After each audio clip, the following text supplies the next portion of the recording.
We're in England, but I'm going to just do a quick video about this fellow known as Count Preziosi, Amadeo Count Preziosi. There are other forms of name he has adopted or he's been given by other people.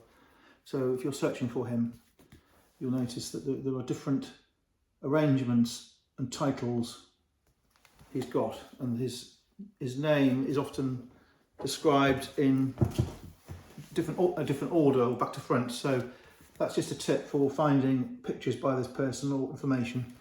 I mean, Wikipedia is pretty good, to be honest. It gives you a background. And the reason I've got this book is because in Malta we've got a lot of pictures by this person. We've got about 8 or 9 watercolours, originals, and we've got about 6 or 7 prints. The prints by this person, all the prints that were done for this person using his paintings as the source material, are often chromolithographs, and they are a really thick, colourful, textured, quality print copying an oil painting, and they are extremely good quality. And most of them come from albums which were made for Preziosi, and subsequently these albums were cut up to get the plates, the pictures out and framed. There are a lot of these albums in France, there are a lot of these albums in England, there was a lot in Malta. Preziosi was sort of Maltese. He, from memory, he had some Italian ancestry and some Maltese ancestry, and his family were in Malta, and he himself spent a lot of his life in Turkey, painting Istanbul, painting scenes from the region, the Near East, the Middle East, more so the Near East. Think places like Albania, Greece, Turkey, some of the backwaters of the area. And his pictures are sort of Orientalist. That's really how they're described these days, Orientalist pictures. And I would suggest that they are French sort of style pictures, because the reason I say that is because there are a lot of other French artists who did Orientalist pictures, and they're very similar in the approach, because France, of course, owned Tunisia, Algeria, and a lot of the north of Africa. There are some English painters, David Roberts comes to mind, who did similar things. And there's there was a time, late 19th century, when these Oriental places were interesting to people in France, Malta, England, elsewhere. And it was commercially quite handy for these painters to paint Oriental scenes. Not Chinese Oriental, but Oriental as in, often, as I say, Near East, Middle East.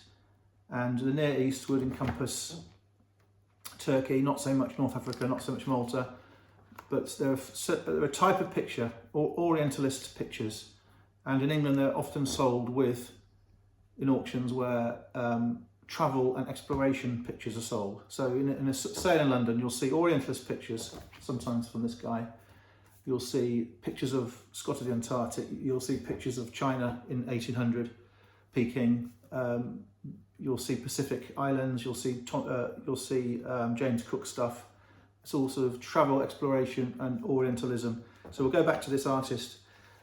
The painter painted some of his pictures, not all of them. Sorry, signed some of his paintings, not all of them. He dated some of them, not all of them. He signed and dated some of them, not all of them. He did not sign or date some of them. The reason we know that is because in England they've sold bound albums of originals where the pictures inside, they weren't all signed, they weren't all dated. But it's nice to have one with a signature or a monogram. It's nice to have one with a date. Some of the ones we've got in Malta are dated and signed. Some of the ones we've got in Malta are not signed or dated. You can tell from the texture of the painting, the colour of the paper, the manner, if it's a good one or not. Usually you can tell. The lithographs, the prints, are often numbered and are often from quite well-known albums, and the images for the prints are often altered slightly from the painting, because I suspect the engraver or the printmaker would adapt the oil painting, the oil painting, or more often the watercolour, because we've had occasion to see a lithograph of a original watercolour, and you can actually see how the printmaker adapts the watercolour to make it easy to print and more clear to print, to make a better product. And often these prints have got numbers on as well to relate to when they were in an album, and there would be a key to describe the scene. Okay, I haven't looked at this book yet, I'm just going to look at it now. It's from the Victoria and Albert Museum.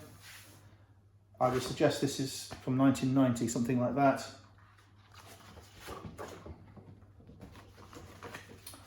It's not about everything from this person. It says the people and places of Constantinople. That is same place as Istanbul. Constantinople is the Christian Roman word for Istanbul. Victoria and Albert Museum made it with assistance from J. Sainsbury. The Sainsbury family of supermarket owners were and are quite big in the art world. They own a lot of good pictures and are well connected. 1985 it says. Okay. This is a classic Preziosi scene. He's got the silly hat and he's sitting in their cemetery. That will be E-Y-U-P. That will be one of the cemeteries around Istanbul, otherwise known as Stanbul, otherwise known as Constantinople. And they have headstones in these Turkish cemeteries, which are really quite large, shaped tops, and have the carved inscriptions. Okay. The scenes from this artist are exotic even now. They show strange things. They show things like tea cellars. They show things like dancing bears and some other unpleasant things as well. For example, this title is A Dervish in a Leopard Skin. The next title is A Duck Seller. He's got a cage full of ducks. So you can see the sort of stuff they're dealing with here. We have a tea seller,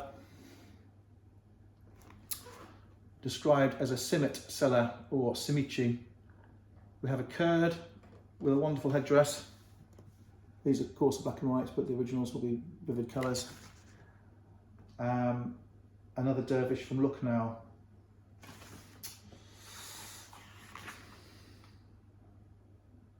Which is in India. So there was Constantinople had traffic from the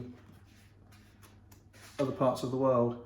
This device with the archway, with the alternating brick and stone, with this sort of onion-shaped Turkish sort of arch, Islamic arch, is a common feature in some of his pictures.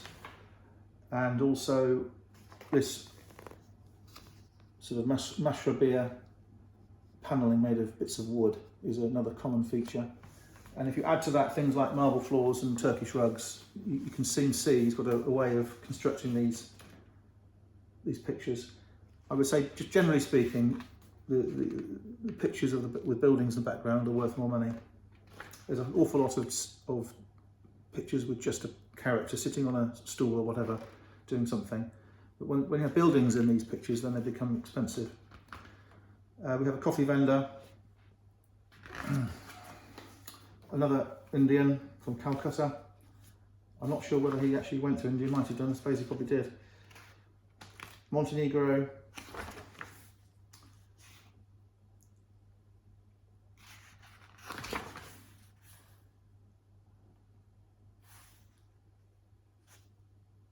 Another one of these archway scenes.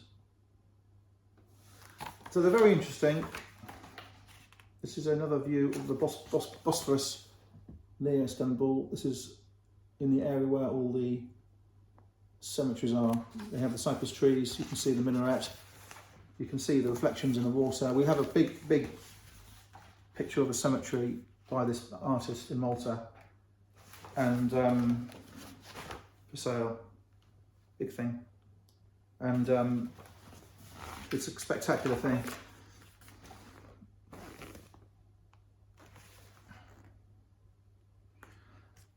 I draw the comparison with Edward Lear because Lear also had a Maltese connection and was a watercolourist and a prolific painter, travelled around an awful lot. Lear, I know, did go to India and also did quite a lot of Greece and Turkey and around Albania, all over the place. And they're not similar in the way the pictures look, but they're similar in the quantity and the value and the era, and trying to record life in those times. This is a coloured one. Okay, so you can see that they're interesting pictures. For certain, they're interesting. Though I have got a big cemetery picture, I'm conscious that people don't want to look at a hillside full of headstones, but I'm pretty cautious to buy, when it comes to pictures, I'm pretty reluctant to buy depressing pictures because I don't think they're nice things to have.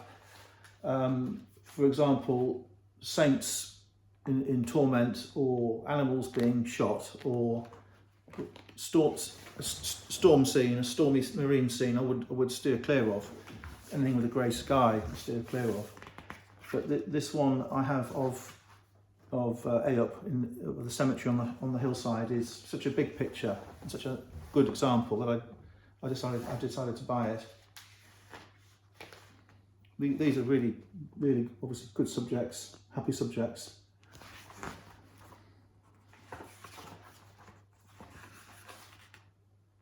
I bought the book because I wanted to see if one of my pictures was in the book. That's the reason I've got the book.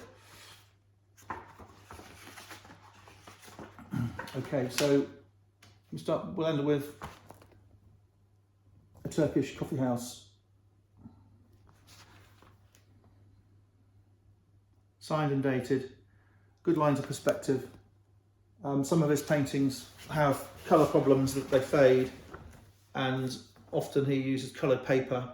Sometimes he will flesh out the whole picture with colour and leave areas in the colour of the natural unpainted paper.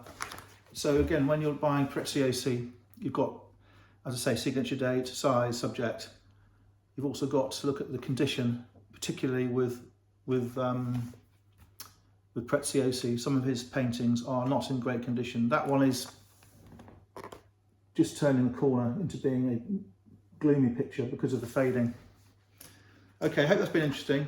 I would tip this artist as something to buy. You've got the option to buy the prints, which themselves are worth a lot of money, and there's a finite amount of prints, and they can be easily determined as old copies, not new versions of old copies. And of course, you've got the option to buy original pictures. The small character pictures are relatively inexpensive, relatively. When it has a signature on it, or it's a bigger one, it changes. If you're getting into the bigger ones, then you're really starting to talk an awful lot of money.